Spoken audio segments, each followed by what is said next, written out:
Wisdom. It's an incredibly valuable asset. Some would say more precious than gold. It's attractive, appealing, admirable. Conversely, a lack of wisdom is the basis of immaturity, blind spots, and bad decisions.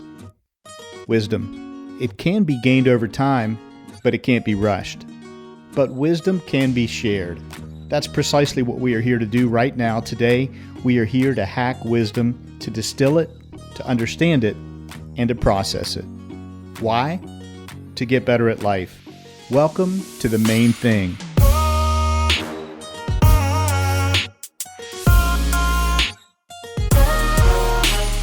This is your new 9-minute podcast. I'm your host, Skip Linneberg, and I've set out to interview the wisest people I know. We'll see what we can learn from each one when they're faced with an incredibly difficult, soul-piercing question. Hello and welcome. If it's your first time here, I'm Skip Linneberg and I'll be your host today. Whether you're new or returning, so glad to have you here. Each episode we bring you a concise, high-impact wisdom lesson from one of the wisest people on earth. Studying our guests' wisdom and learning together, we all get just a little bit better at this thing called life. In a moment, you'll hear from our wise guest, Holly Fussell.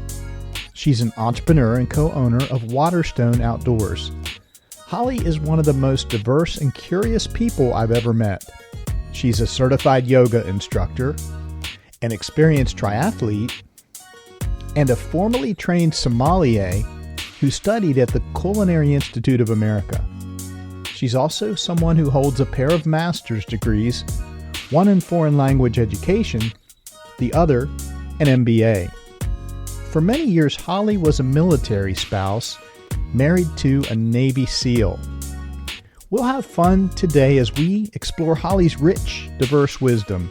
You'll learn how to be truly adaptable, especially when facing uncertainty. Plus, you will hear tips on how to avoid the comparison trap. Last but not least, you will discover how to look within and find truth in knowing you already have everything you need. Before I bring Holly on mic with us, I want to encourage you to head over to our website, themainthingpodcast.com. Once there, you'll be able to access the many resources we bring you to help you grow and increase in wisdom. This includes our twice-monthly wisdom newsletter, plus much, much more. Now for our special wise guest, Holly Fussell. She volunteers in her community serving on the board of directors for the Fayetteville Visitors and Convention Bureau. She's the mother of 2 very active children and enjoys spending time outdoors with family and friends. Holly joins us today from the New River Gorge near Fayetteville, West Virginia. So gear up and get ready. Over the next several minutes, you'll discover why Holly Fussell is one of the wisest people I know. Holly Fussell, welcome to the Main Thing Podcast. Thank you, Skip. It's a pleasure to be here. Yeah, great to have you on today. We are sitting on the rim of the New River Gorge National Park. It is beautiful, majestic, right at the peak of summer. Holly, to help our listeners get to know you a little bit, you have a fascinating and diverse background, maybe one of the most diverse backgrounds of any guest I've ever had on the show. And I want to talk a little bit about that. You are trained and educated as a sommelier. Yes, indeed. And a yoga instructor. Yes, indeed. And a foreign language teacher. That was one of my chapters. I grew up in coastal Georgia, had a great life and upbringing, went to college in a small school in Alabama, went to graduate school at the University of Georgia in Athens. Yeah, go Bulldogs. My mom was a great role model for me. She was a fitness instructor. So I'd always had this fitness component in my life. I'd fallen in love with it early on. And that led to my further journey in becoming a yoga instructor down the road. But I always did fitness as kind of a side thing. Sure. And then it's a funny joke in my family now that I used to think I was fit until I met a Navy SEAL and married a Navy SEAL. And it was a whole new bar of, right on. Of standards, high standards. So I did undergraduate and graduate work in language education. Yeah. I did a minor in business.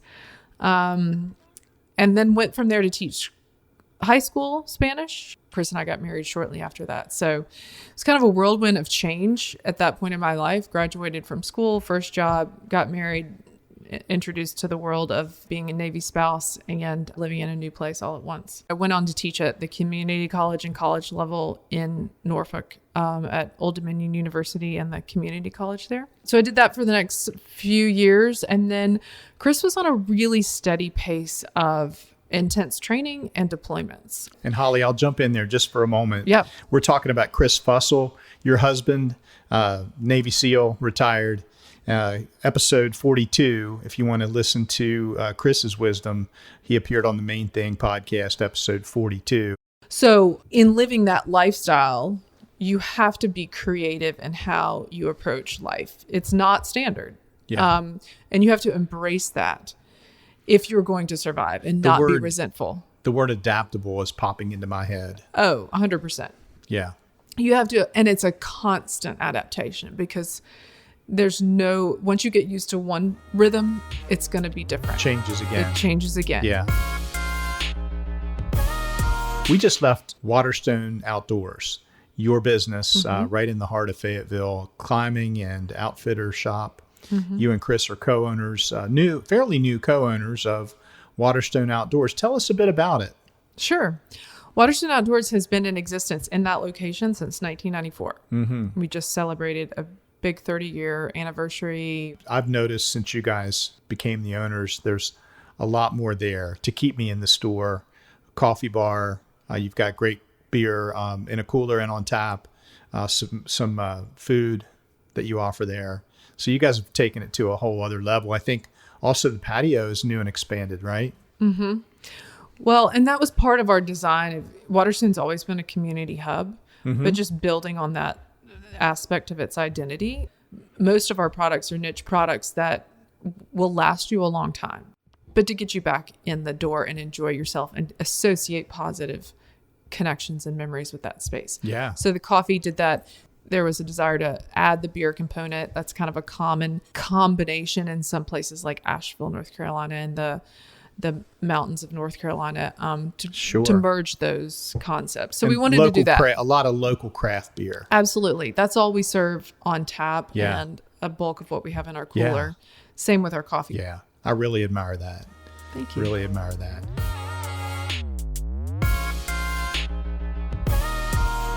It's taken a year or two to really hone in on clarifying what my vision is. And that is broadening access and inclusivity to the outdoors, especially generational West Virginians, making them feel like all these resources are theirs and not for the out-of-towners only. And then to create economic impact with everything that we do. What do you love most about it? Being a small business owner with a team like ours, there are some mothering aspects of it. There's a lot of staffing to figure out. We're open 360 plus days a year. Yeah. Your people are your brand. They're your ambassadors. They represent your culture. And you feel responsible for that team. You're teaching them, you're providing for them, but you're also learning from them and what they have to offer and their perspectives. You know if you win together. Let me flip the coin, Holly. What's the biggest challenge that you've encountered so far as a business owner? The biggest challenge is detaching from the outcomes, detaching from what I've been guilty of taking things personally. You cannot please everyone. Yeah. But does that mean you shy away from action?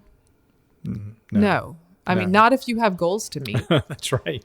Back to the parent analogy. You're only as happy as your least happiest child. Okay. Yeah. But you can't live like that as a business owner. Right. You will be mired in drama and in, second guessing yourself. If you're constantly wondering if people are happy with you, doing the right thing, taking the time to know what the right thing is. Yeah. Of course, it's a moving target, but you have to lead and make those decisions, doing that right thing at that moment, and then detaching from other people's perceptions of it. Wow. Great. That's a great lesson right there.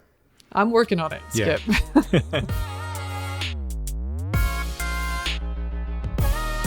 Holly, I want to go back to military spouse.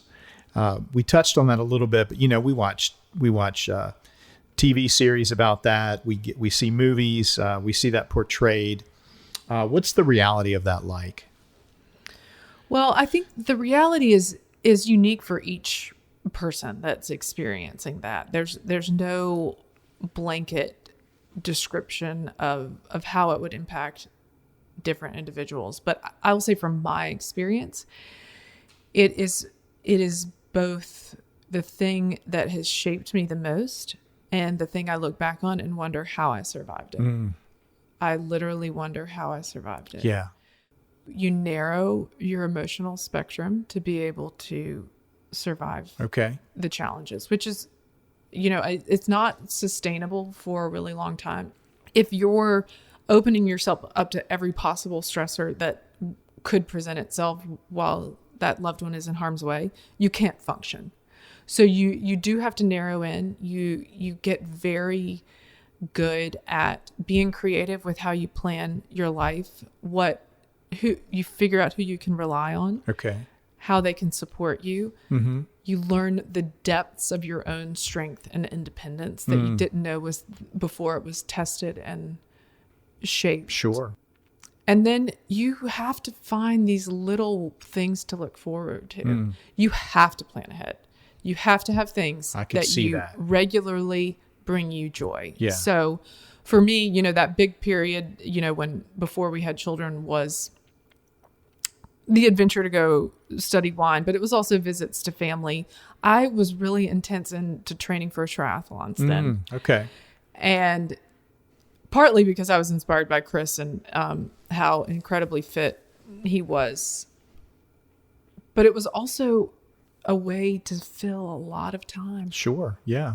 Your reference point for what seems challenging does shift. Sure. And, you can become callous to the things that people talk about and are stressed about if you're not having some regular contact with other military spouses and communities, because the rest of the world just does not.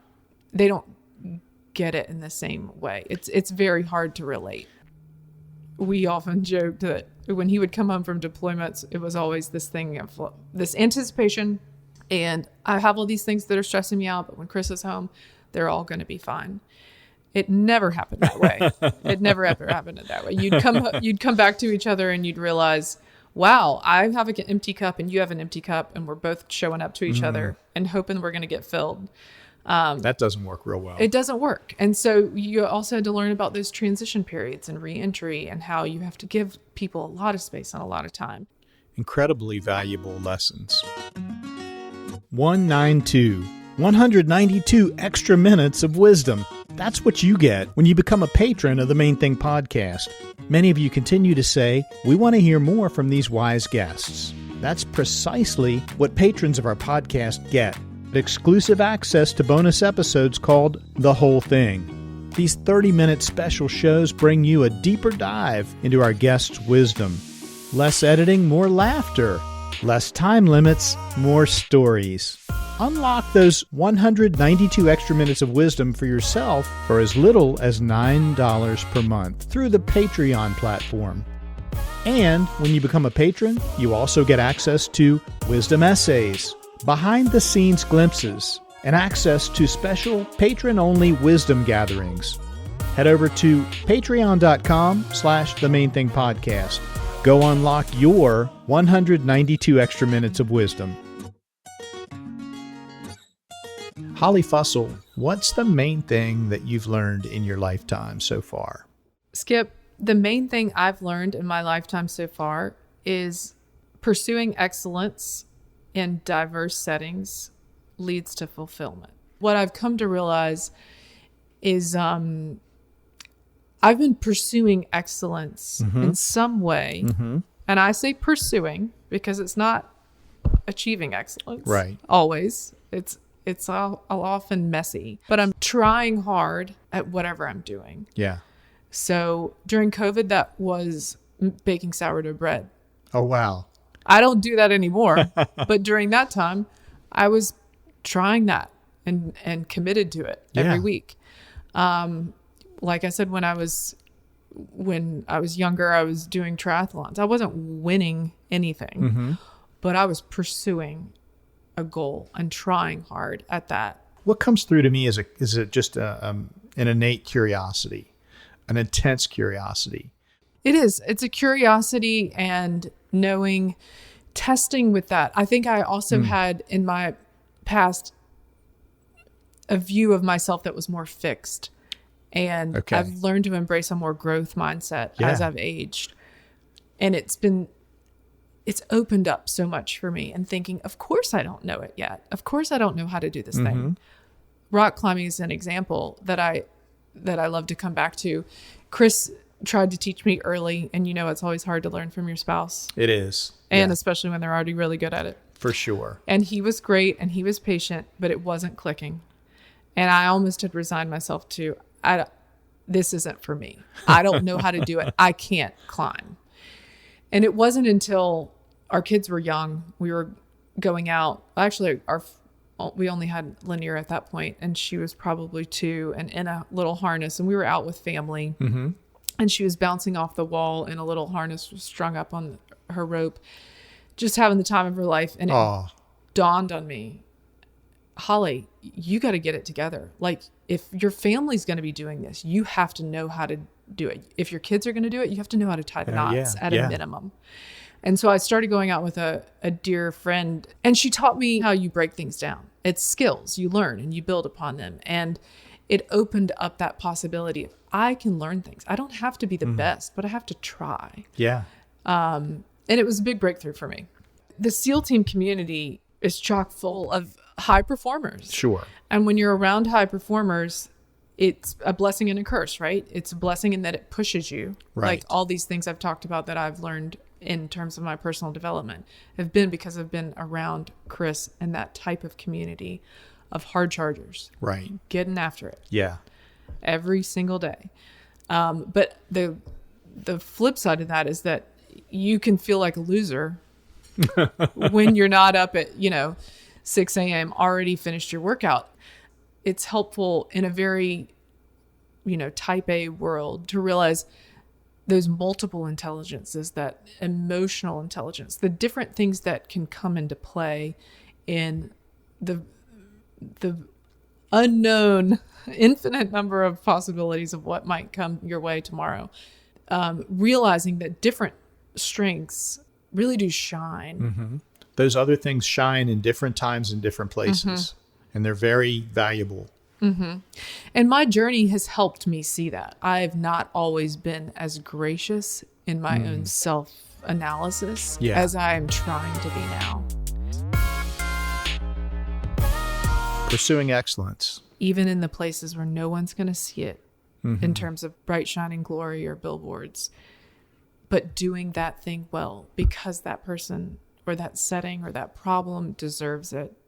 A listener who's not yet discovered your main thing lesson, so they don't know that pursuing excellence in diverse settings leads to fulfillment. Might that person be a perfectionist, someone suffering from perfectionism, possibly, Perhaps. or maybe a people pleaser? I think someone was struggling with my little note of wisdom, might look at someone that they admire from afar. Okay. Because I've been guilty of this for sure. I look at somebody from afar. I don't know their backstory. But I assume, they've just got it. Like they just figured it out. Yeah. Things are easy for them. That is a fallacy. I think success is not instantaneous. I don't think there are shortcuts to fulfillment. Well, Holly, if you want to put a bow on this wonderful wisdom conversation for us, you could do that by just sharing an intention or a thought or a word of encouragement for our listeners. Living a life of intention is not done by accident. People don't fall into the life they want. They build it and they craft it. The same is true for relationships. The relationships you want are the ones that you spend your time on, you invest in. Detaching somewhat from the outcomes. Having teenagers in my house right now, I'm having to remind myself of this all the time. It's about the effort. It's about leaning in and taking my ego out of it. I love it. Holly, that's a perfect place to leave it. Thank you so much for coming on to the show today, sharing your wisdom and your You're main welcome. thing. It's a great addition to this ongoing wisdom study that is the Main Thing podcast. You're very welcome. It's been a pleasure. Thanks, Skip. So long for now. Wow, that goes by incredibly fast, doesn't it? Time flies when you're hacking wisdom. I hope you're left wanting more. Sync up with us again next time on The Main Thing for 9 more minutes of wisdom.